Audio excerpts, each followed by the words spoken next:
Hi, good evening, everybody. We're really excited to be in this session. Marco and I are going to talk about his book, Primitive, which I read over a year ago.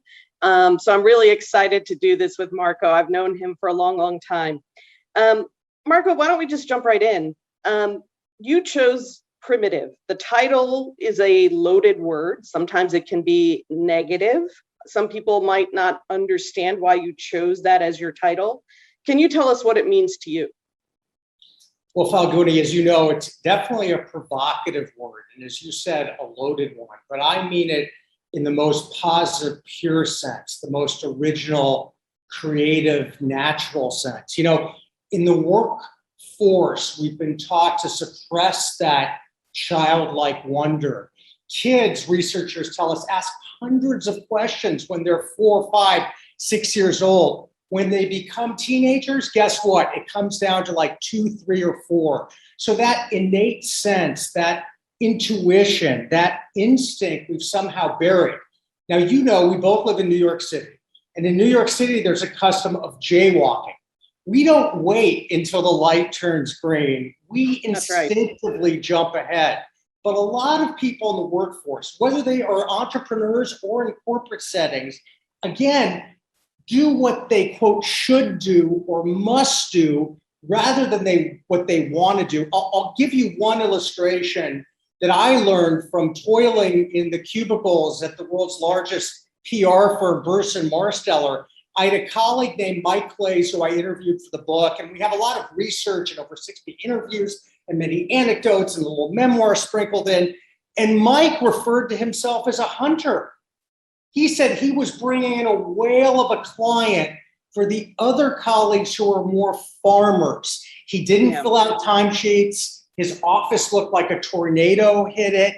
He refused to manage people. He's the kind of character that when we look at an Elon Musk or we look at a Mark Benioff or an Ariana Huffington or an Oprah or a Deepak Chopra or the late Tony from Zappos. And you know, Falguni, sometimes these primitives can push the envelope a little too far.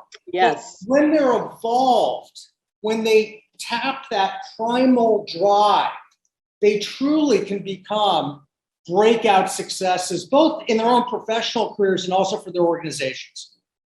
So in your book, you've come up with this acronym, roaming, and you use it to describe some of the characteristics of primitives. Can you perhaps just walk us through what is roaming? What does that stand for? Absolutely.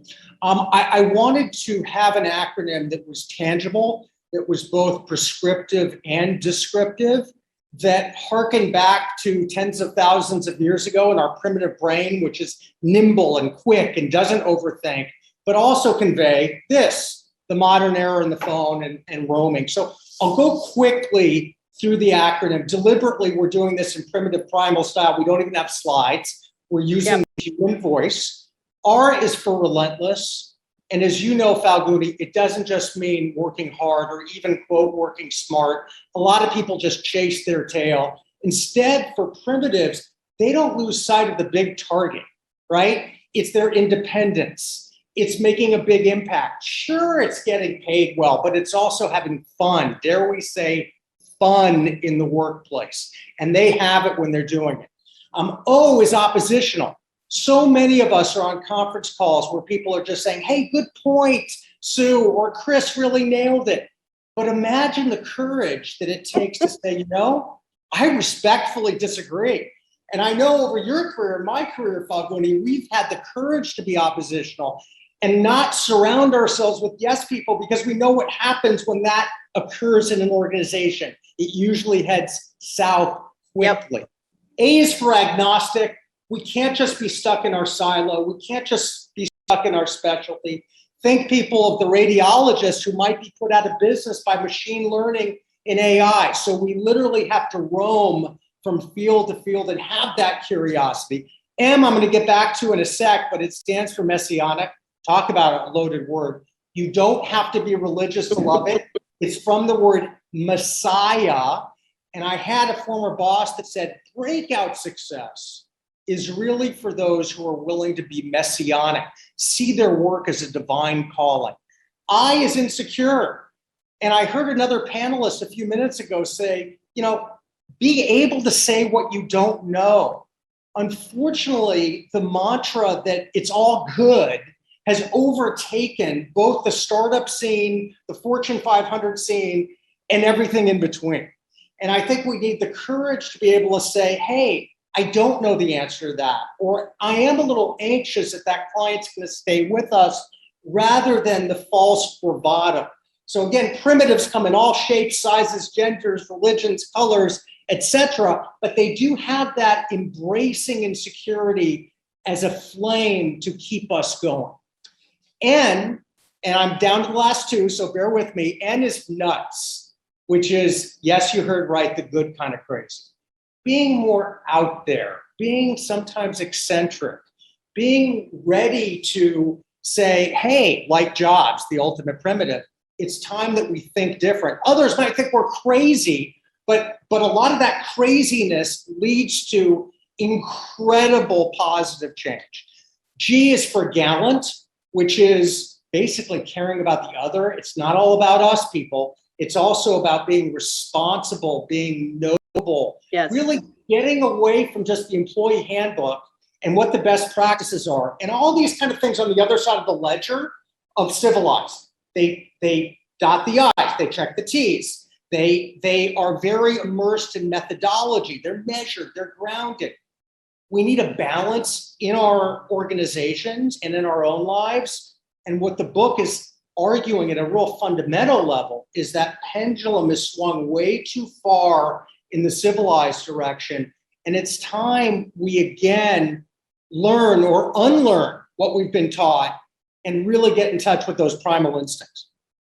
So you've worked with a lot of people in business. You've worked with CEOs of startups, large companies. I guess, what I'm wondering about, and I want to come back to roaming, but right now I want to ask you, we're living in this work from home setting, virtual setting. Some people are working hybrid, going into the office intermittently. How does somebody use these primitive characteristics? How do you figure out how to be primitive when most of your communication and most of your interactions are happening like this over a Zoom call? I would argue that it's more important now during a continuing global pandemic where we're having all kinds of existential angst. Some of us are worried how we're going to put food on the table. Others are saying, is this really what I want to do with the rest of my life? I'm not being inspired.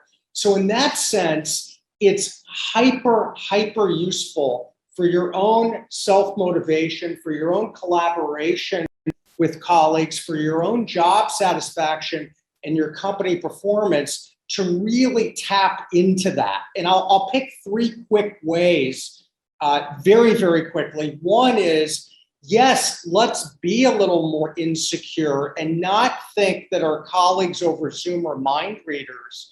Let's over communicate rather than under communicate. The other is certainly let's be gallant. Let's ask them, you seem out of sorts, or I got an email from you that was a little uptight. Are you okay? High touch, people. We got to get back to people in a world where machines are more like people and people are more like machines. Let's get back to what's intuitively us as human beings. And finally, again, let's be agnostic. I have, on the civilized side, I have an acronym that I won't bore you with, but it starts with hierarchical. And I have a colleague, Dr. Danielle Ofri at Bellevue, who's the editor of the Bellevue Literary Review. And she writes that hierarchy in a hospital can kill. Think about it. A resident doesn't want to challenge a surgeon. A nurse doesn't want to challenge a surgeon. That can result in further illness, if not death. So this is the time, if there ever was one, to tap not just our EQ, but what I call our PQ, or primal quotient. Okay, that's really helpful. Let's go back to roaming for a second. When I hear that acronym, there are certain words that I personally relate to very passionately, like being relentless, being oppositional. You know this about me. I can argue a lot, and we love you for it. Yeah, I'm sure. But I'm wondering, there, especially in the tech sector, if we think about people who might be listening in on this call, is there a particular story that you can share from your background that might relate more to people who work in the technology sector? Relating back to roaming, if you had to pick one of those words in the acronym, what's Absolutely. the story? Well, it's one of those words that is subject to a lot of misunderstanding, but I'd go with the middle of the roaming and I'd pick M.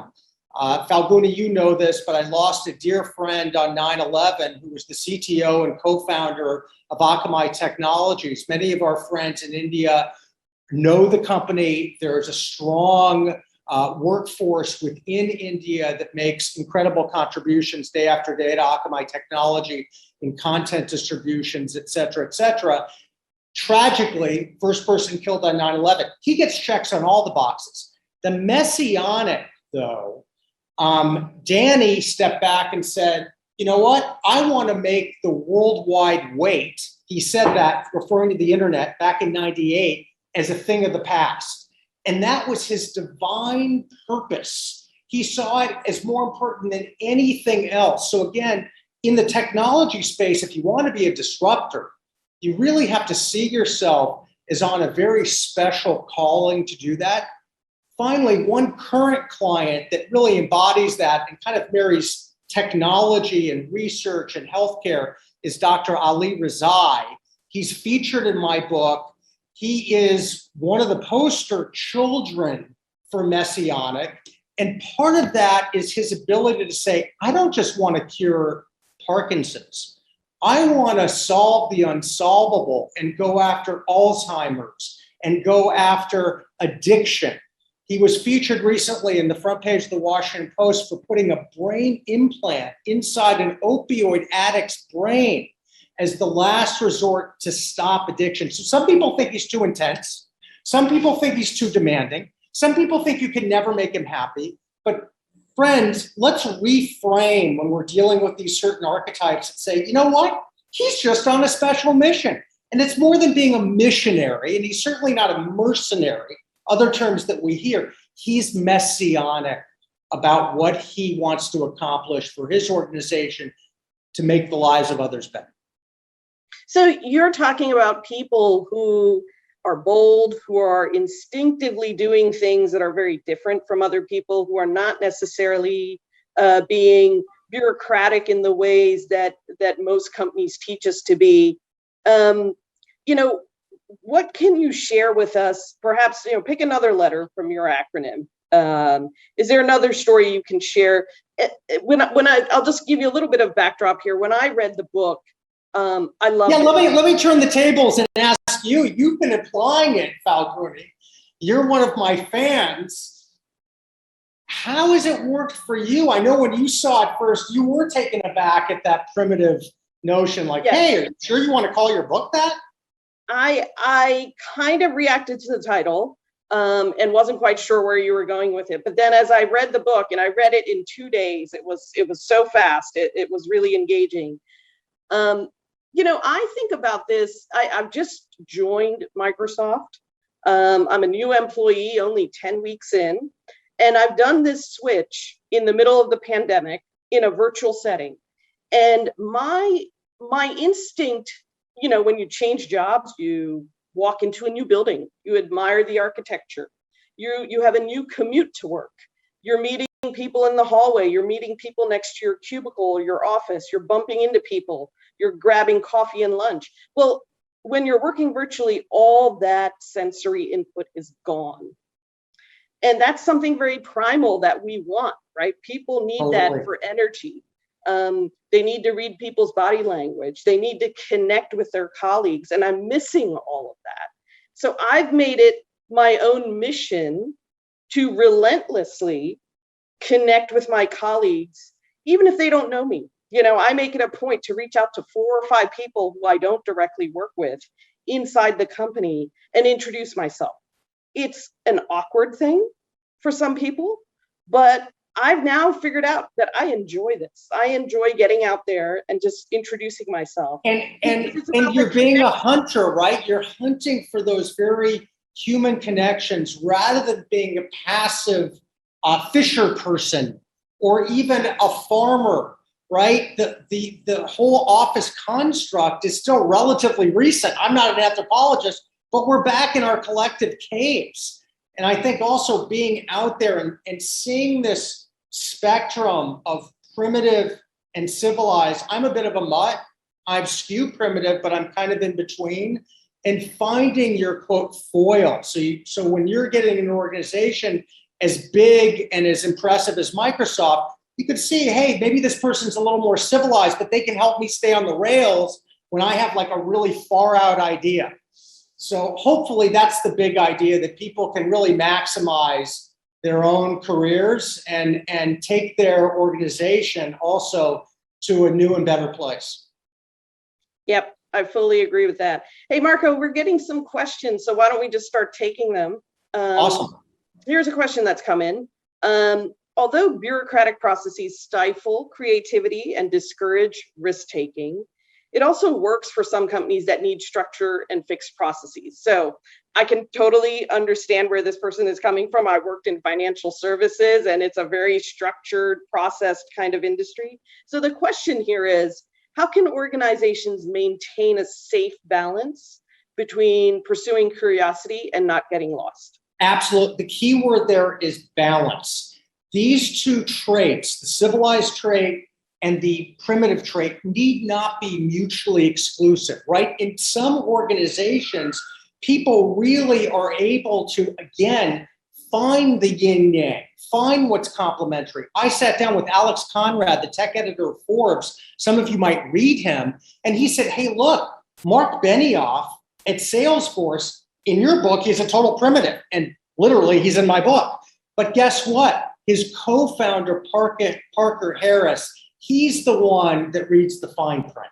He keeps them on the rails. So I think when you look at some of the most successful organizations today, you see these impulses that sometimes seem to be butting heads, but in the end, a better result emanates from those energies coming together. So you need people on the team who balance each other out. Absolutely, rather than a bunch of yes people. Look at what happened to companies like Enron, that tanked. Or look at, on the other side of the coin, look at people like Elizabeth Holmes, or look at a former client, Adam at WeWork. Those were primitives that went a little bit too far. So again, there's an evolved way of doing this, and hopefully roaming can provide that kind of structure, even for free spirits and those who march to their own drummers, and primitives certainly do. Yep. We got another question coming in. I love this question. Transformation of a company culture takes a long time. Wow, that's truer words have not been said. What can organizations do to speed up the process and ensure a smooth transformation? Mm-hmm. I'd like to be correct and say it's all from below and it's a groundswell, right? That's great if it happens. My own experience has been that it often comes from above. That woman or that man, who is often the quote highest paid person in the room, needs to be super tolerant of different styles. Rather than saying, hey, that person is not our type of person, hint, hint. They can embrace true diversity, certainly racial, ethnic, gender, but also diversity of thought. You and Falguni have talked about this, and that's why, in all my readings of business books, some of them have been good, a lot of them have been kind of old war stories and just cliches. And what I tried to do was like say, hey, there's a different formula than just saying, you're an entrepreneur or you're corporate, or you're a disruptor, you're a maverick, you're a change agent. People sometimes scratch their heads and go, well, how do I execute on that? What does that mean without me getting a pink slip? So 2 great questions from the audience. I have a reaction to that question, and I'm gonna answer it a little bit differently. I agree with you that it's the person at the top. Culture to me is like all of the things that are not in the HR manual, right? It's how does your company make decisions? How does your company reward people for the work they do? Who gets promoted and who doesn't? why does somebody get a better project to work on than somebody else? Who gets more airtime? That's what makes up your culture. It's not the stuff in the handbook. And so I think if your culture is too buttoned up, if it's too, process oriented, you're not going to get enough creativity to transform your company. So I think it goes back to the person at the top being more tolerant of diverse voices, of different ideas. If your person at the top is, kind of waiting for forms to be filled out and stage gating everything through a process, maybe your company will be too slow to compete with others. So I think it really comes back too to slow. diversity. You're so right. And we know that phrase of analysis paralysis, right? The primitive brain is not slow. The primitive brain is actually very fast, and it's gotten a bad rap over the years. So we're trying to say, hey, you can also trust it in a mature, evolved way. It doesn't mean don't do due diligence. Do it, but like just endless focus groups and endless CYA and endless conference calls. There's a reason why in tech circles they talk about GSD, get stuff done. I'm being correct, right? I've said some trust your gut. And trust your gut.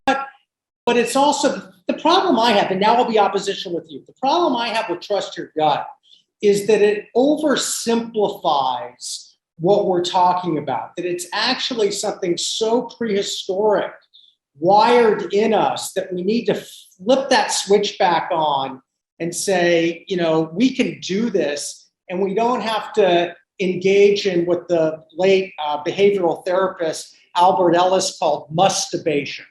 I must do this. I should do this. Instead, it's really getting back to what we in our hearts and souls want to do. And that's the great thing. And by the way, I'm personal. Do you know I'm going on a trip with my son in 2 days? I'm going to Club Med.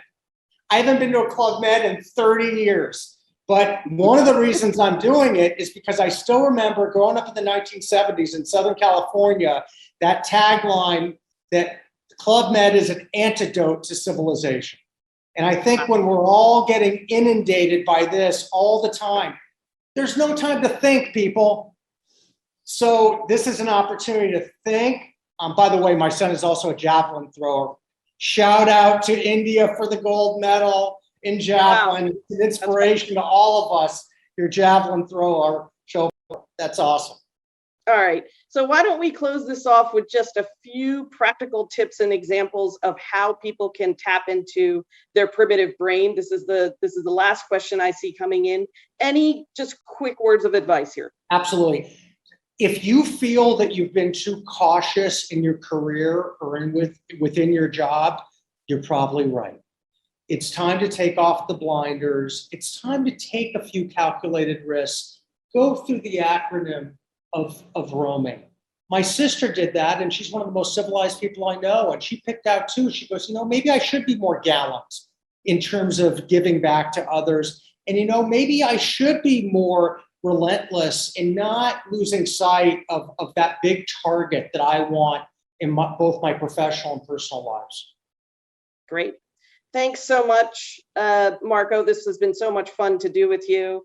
Falguni, I give you a hug over the screen, and post-COVID, I want to see you in person, and more reason for us to be multidimensional rather than just on a flat screen. Although this has been great, and thank you to our wonderful organizers, and appreciate the opportunity. Yes, thank you to Zinnov.